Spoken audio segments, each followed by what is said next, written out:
Hi everyone, Christina here. Welcome to another card video at my YouTube channel and blog.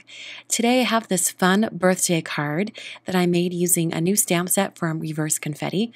Reverse Confetti is celebrating their 7th birthday as a company, and I actually have 3 of the new stamp sets in their release.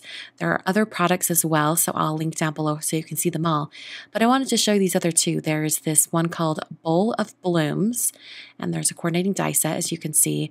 It's really pretty flowers in a bowl, and there's a little stick with a message on it to put that on there as if you've received the flowers or the person you're giving to the card to.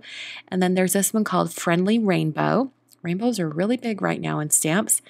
And then this one, which I'll be using today, is called Party Pals. It's perfect. It has a little dog with flowers, a bunny with a cupcake, a cat hanging on balloons. Super cute. Today I'm going to be using the image with the bear sitting on top of a stack of presents holding a heart. So this is my sketch for today. I thought it'd be really fun to do a slimline card, meaning it's a very tall, skinny card, and kind of extend that image by adding balloons on top. So it's going to really make it look a lot larger. Starting out with some Arches watercolor paper. This is cold press paper, cut to 3.5 by 8.5. That's the finished card size. So I will trim this down a little bit after I finish painting. Stamping the images in Gina K Designs Warm Glow ink. This is a great ink for no-line watercoloring. I'm going to be coloring this without any lines, but I did want to do a little bit of preliminary stamping so I could figure out how I wanted this grouping of balloons. So I'm referencing that one down below. Now, just so you know, this balloon image actually has a string attached to it, and I did some stamp surgery and just cut that string off so that it would be easier to stamp all of these balloons in a group. I placed my watercolor piece on a board and taped it down, and then I started painting with some distress inks. I really love doing no-line coloring with distress inks because I find that they spread really easily and they're great for building lots of color. I'm starting with the color Scattered Straw and just putting a base layer over the entire bear. While I have that, I'm going to add a little bit of worn lipstick on the bear's cheeks. In the final image, you can't really tell I've added this pink shade here, so I guess you could add more at the end if you want, but this is the kind of order of how I painted things. I then came in with Rusty Hinge, which is actually sort of like a deep orange color. It's not really brown, it's a little bit more orangey, but I thought it would give a warmth to this bear. I put that color over most of the bear, including his feet. And then I came in with some walnut stain. Now I did dry in between all of these layers of color as well. So I came in with walnut stain and just deepened up the most shadowed areas.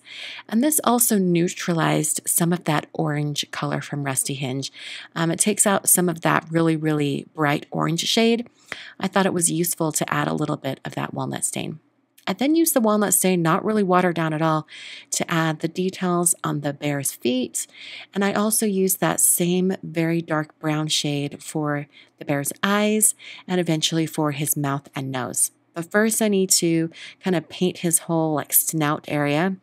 So I used the same exact colors. I started, I did a little Rusty Hinge, brought a little bit of Scattered Straw, just trying to get those colors to look similar, but also more intense so that that center area of his face would really stand out. Brought in that walnut stain for shading, and then eventually brought in that full strength walnut stain for his nose and mouth details. Then painted the heart using some picked raspberry. And I'm actually going to let that heart dry completely and paint the base layer on the presents before I add additional shading onto that heart. So I added some picked raspberry. Actually, I only did one present and then I added the shading. I added some shading using aged mahogany, and that just gives that heart some dimension. So now I've got a pink present, a yellow present, and a purple present. And I also added kind of like a curved line coming out from the stack of gifts just to ground this whole scene here. It's kind of abstract. For the balloons, I painted them in all the colorful colors I use on the bear. So I've got some mustard seed, wilted violet, I've got some peacock feathers that I used, as well as picked raspberry. Let's see, I used olive. What's the olive color? I can't remember the olive color's name. Crushed olive, that's what it is. Crushed olive and some peacock feathers. I then used a white gouache. This is actually a white gouache from Paper Fashion and American Crafts, which I'm not really in love with. This is my first time trying it. So I think if I was to do this again, I would use my regular Holbein gouache. I think that gouache a little bit better, but I did want to show you that's exactly what I used. I added a little bit of a highlight to the bear's nose and also onto his eyes, just dotting that gouache right over the top. And the last thing I needed to do was to dry this entire scene and then draw the balloon strings. I used a T-square ruler for that and a black pen. This is a Pilot envelope addressing pen, but at this point you could use whatever black pen you have since we're not going to be painting over the top. I added some strings to the base of the balloons, and I also made sure some of the balloon strings went over the top of the balloons, so it gives it some little bit of depth. So you know those balloons are in front of the pink and blue balloons. So that's my entire scene all completely painted. So I removed it from the board and I trimmed it down just a little bit and then created a black card base. So this black card base is 3.5 by 8.5 tall. And I put foam adhesive on the back of my watercolor piece and then pressed that down directly to the front of my card base. So the last thing I need to do is add a greeting. So I had planned to have a large space between the bear and the balloons and put the greeting in between. I thought that'd be really fun to have the greeting kind of overlap the strings. So I have some more black cardstock. I'm prepping that with an anti-static powder tool. And then I'm inking up my greeting stamp from that Party Pal stamp set. And I'm using Versamark ink because I'm going to be embossing the the greeting in white embossing powder. And embossing powder works great and it sticks to this Versamark ink.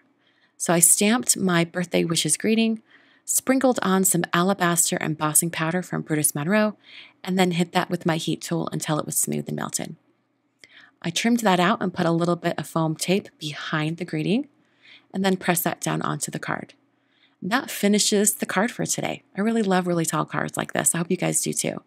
Make sure you check out the entire new release from Reverse Confetti. Like I said before, I'll have it linked down below so you can check those out. And all of the supplies that I use today are in the video description as well, along with all of the tools that I use each time I make a card. Thanks so much for watching today. I will be back soon with actually mail call for last month. I've got to go pick up my mail and then I will film that video. So I will see you guys very soon to look at some cards from all of you. Thanks for watching.